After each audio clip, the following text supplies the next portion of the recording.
बताइए विवाह क्यों करते हैं लोग? देखो आप सारे लगभग विवाहित हैं, आप सब, हम सब गृहस्थी ही हैं, सब गृहस्थी हैं, लेकिन बहुत कम लोग इस बात को जानते हैं कि विवाह क्यों करते हैं। कई लोग कहते हैं खाओ पियो मौज करो, मौज करने के लिए विवाह किया। मौज करने के लिए विवाह नहीं, मौज तो बंदर भी कर रहे हैं बिना विवाह के, मौज तो कुत्ते भी कर रहे हैं बिना विवाह के, फिर आपने विवाह क्यों किया? विवाह का अर्थ मौज से नहीं, भोगों से नहीं है। आइए आज इसके गंभीर अर्थ को समझते हैं, विवाह क्यों करना चाहिए और विवाह करने की जो परंपरा हमारे ऋषि मुनियों ने, हमारे बाप दादों ने बनाई है, वो कितनी साइंटिफिक है। हर चीज, हिंदू धर्म का यही तो विशेषता है कि हर चीज साइंटिफिक है। अब आप ना पढ़ें, ना अध्ययन करें, ना उस गहराई गंभीरता तक पहुंचें तो अलग सब्जेक्ट है कि आप पहुंचे ही नहीं। पर कारण क्या है, आओ समझते हैं। देखो, शादी होती है तो विवाह आपका जब हुआ, पत्नी आई तो आप पत्नी के संग रहे। पत्नी के संग रह करके क्या है ना, आप हैं पुरुष और वो है स्त्री। स्त्री और पुरुष के मिलन को ही विवाह कहते हैं, ठीक है। स्त्री के लिए पुरुष नया है और पुरुष के लिए स्त्री नहीं होती है। पुरुष स्त्री के बारे में जानना चाहता है, क्योंकि आदमी उसी के बारे में जानना चाहता है जो उसके पास नहीं होता। तो पुरुष के पास स्त्री नहीं थी तो पत्नी के रूप में आ गई, स्त्री के पास पुरुष नहीं था तो पति के रूप में आ गया। अब आ गया, चलो दोनों एक हो गए। अब तुम दोनों पति पत्नी साथ में रहो, खाओ पियो और आप अपने संसार का सुख लो, सुख ले लो, जी भर के सुख ले लो। और लेकर अब देख लो, शादी इसलिए होती है कि संसार का सुख ले ले बेटा, और लेकर देख ले कि कितना सुख है ना। और धीरे धीरे अब इस चीज से, मन भोगों से, धीरे धीरे स्त्री और धीरे धीरे पुरुष, तुम दोनों हटाओ अब मन को संसार के भोगों से, और मन हटाओ और मन की जो चंचलता है उस चंचलता को कंट्रोल करो, मन को साधो। मन की साधना के लिए, मन को केंद्रित करने के लिए, मन को वश में करने के लिए एक पुरुष को नारी की जरूरत होती है और एक नारी को पुरुष की जरूरत होती है। यदि किसी का विवाह नहीं होता और वो पति पत्नी के बारे में जब सुनता और देखता है, वाह कितने अच्छे हैं ये लोग, साथ में उठते बैठते हैं, जाते आते हैं, काश हमारी भी होती, इसलिए शादी कर लेनी चाहिए। तो ये चाह ना रहे कि हमारी भी होती तो कर लो ना भैया, और देख लो कि कितना सुख है। यदि शादी नहीं करोगे तो आपका मन किसी और महिला में जाएगा, किसी और पुरुष में जाएगा, तो किसी और महिला में जाएगा, किसी और पुरुष में मन जाएगा, तो आप व्यभिचारी कहलाएंगे, हाँ या ना। यदि आपका मन किसी और स्त्री और किसी और पुरुष में गया तो आप व्यभिचारी कहलाएंगे, आप वैश्या कहलाएंगी। इसलिए हमारे ऋषि मुनियों ने, पूर्वजों ने विधान बनाया कि बच्चे व्यभिचारी ना बने, इसलिए इनकी जवानी आते ही इनके पास एक लड़की, एक स्त्री, एक पुरुष पति पत्नी के रूप में भेज दिया जाए, ताकि ये संसार का सुख लेकर अब धीरे धीरे मन को कंट्रोल करें। इस धरती पर हमने अपने मन को कंट्रोल करने के लिए, बंदर कभी अपने मन को वश में नहीं कर सकता, शेर कभी अपने मन को वश में नहीं कर सकता, लेकिन इंसान कर सकता है। और इंसान मनुष्य होकर भी आपने अपने मन को वश में ना किया तो इंसान होना व्यर्थ है आपका। पति पत्नी दोनों साथ में रहकर अपने मन को साधो। इच्छाओं को कम करना है, ना कि और बढ़ाना है। इच्छाओं का कोई अंत नहीं है। फिर तो रावण की पत्नी मंदोदरी सबसे सुंदर थी। मंदोदरी उतनी ही सुंदर थी जितनी माता पार्वती सुंदर थी। इतनी सुंदर थी माता मंदोदरी, लेकिन उन मंदोदरी जैसी सुंदर पत्नी को पाकर रावण का मन ना भरा और माता सीता को चुरा कर ले आया। और माता सीता के पहले ना जाने कितनी महिलाओं को चुराया होगा। तो ये मन है साहब, रावण का मन ना भरा भोगों से, तुम्हारा भर जाएगा। इसलिए किला होता है, जयपुर में किला बहुत है। किला ऐसे बनाए जाते थे पहले, जहां से हम तो सामने वाले पर अटैक कर सकते हैं, सामने वाला हम पर नहीं कर सकता। क्यों जी? किला में आपने देखा होगा छोटा सा वो होता है ना, जहां से हम देख सकते हैं और धनुष बाण चला सकते हैं, बाण गोला चला दो, तोप चला दो, कुछ भी इत्यादि, बम फेंक दो।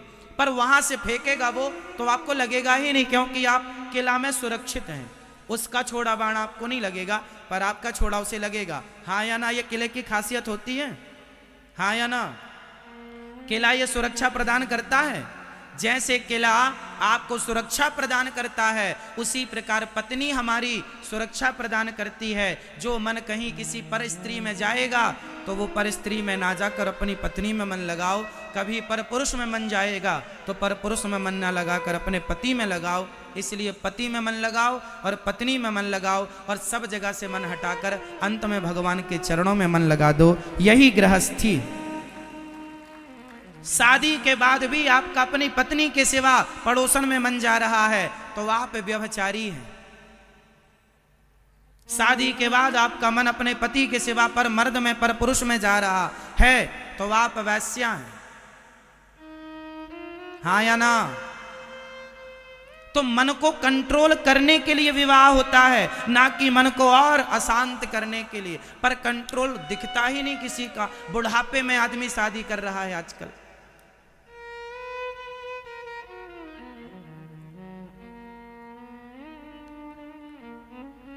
अब रही संतान, तो संतान का सुनो।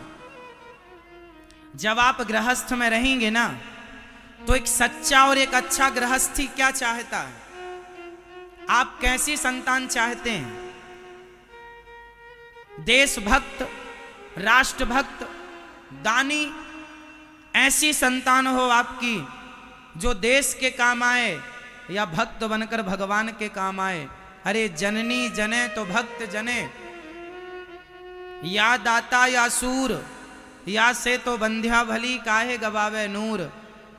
गृहस्थ में रहकर तब गृहस्थी सफल होगी जब आपकी संतान या तो राष्ट्र प्रेमी हो या भगवान की प्रेमी हो, तब तो आपका माँ बनना और बाप बनना सफल। यदि आपकी संतान गलत रास्ते पर चली गई तो आपका माँ बाप बनना व्यर्थ हो गया। बेटा हो तो महाराणा प्रताप जैसा, बेटी हो तो झांसी की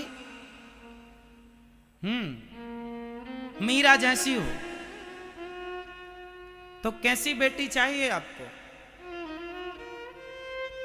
अरे अच्छी गृहस्थी रहेगी, मन तुम्हारा कंट्रोल में रहेगा तो तुम्हारी संतानें भी श्रेष्ठ होंगी। अब तो गीदड़ों से भर रहा है देश। अब कहां मिल रही हैं मीरा जैसी बेटियां, झांसी की रानी जैसी बेटियां? अब कहां गए वो महाराणा प्रताप, पृथ्वीराज, वीर शिवाजी? कहां गए वो महापुरुष? क्योंकि वो संयम नहीं है, वो आचार विचार नहीं है। गृहस्थी का अर्थ ही नहीं पता लोगों को। इसलिए गृहस्थी का अर्थ है मन को साधना, मन को कंट्रोल। मन की इच्छाएं कभी पूरी नहीं हो सकती, इसलिए मन हटाना है, इच्छाओं का अंत करना है।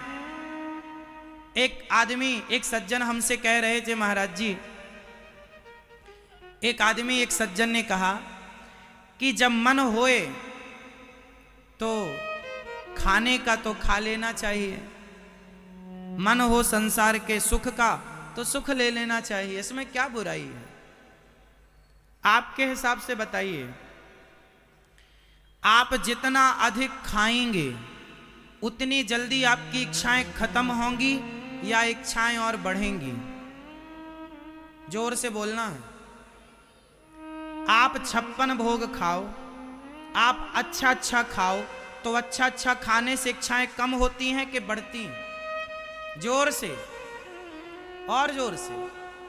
आप भोग भोगते चले जाओ तो भोगों को और भोगने से इच्छाएं कम होती हैं कि और बढ़ती हैं?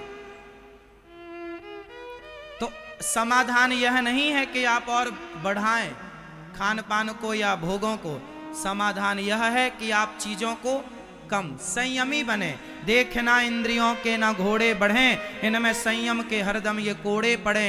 अपने रथ को सुमार्ग लगाते चलो, मन से गोविंद गोपाल गाते चलो। संयमी, संयम। आप में से कितने लोग ये संयम नाम का शब्द पहले सुन चुके हैं? लोग कहते हैं ना संयमी बनो। संयम को आप में से कितने लोग जानते हैं? संयम का मतलब जानते हैं आप? संयम का मतलब हाँ, कंट्रोल। ठीक कह रहे हैं आप दादाजी। ओ दादाजी, बताओ संयम जानते हैं आप? बताओ क्या होता है? चलो हम प्रैक्टिकली बताते हैं। आपको शुगर की बीमारी है, फॉर एग्जाम्पल माना कि आपको शुगर की बीमारी है और शुगर आपका 300 पार चल रहा है, 300 प्लस, और आपके सामने गुलाब जामुन रखी है और आपकी फेवरेट है, खाने का मन बहुत है, आपका मन बहुत है कि खा लूं, गुलाब जामुन रखी हुई है और डॉक्टर ने कहा है खाओगे तो मरोगे। अब आपने कहा कि इच्छा तो बहुत है, पानी आ रहा है जीभ में, पर खाएंगे नहीं, तो आपने इच्छा होने पर भी उसका सेवन नहीं किया। इसी का नाम है संयम। इच्छा होने पर भी आपने उन इच्छाओं पर कंट्रोल किया और ऐसे कंट्रोल करते रहेंगे तो एक दिन आपकी वो इच्छाएं मरना शुरू हो जाएंगी। अपने मरने से पहले अपनी इच्छाओं को मार दीजिएगा तो श्रेष्ठ बन जाएंगे। जो आदमी इच्छाओं को ना मार पाया, ना वो घर का है ना घाट। इसलिए इच्छाओं का अंत करना सीखिए। हमारी बात मान लो और मन सबसे हटा लो। काम कोई नहीं आने वाला, ना बेटा ना बेटी। आप जो मन साध कर भगवान का चिंतन कर लेंगे वह धन ही आपका काम आएगा।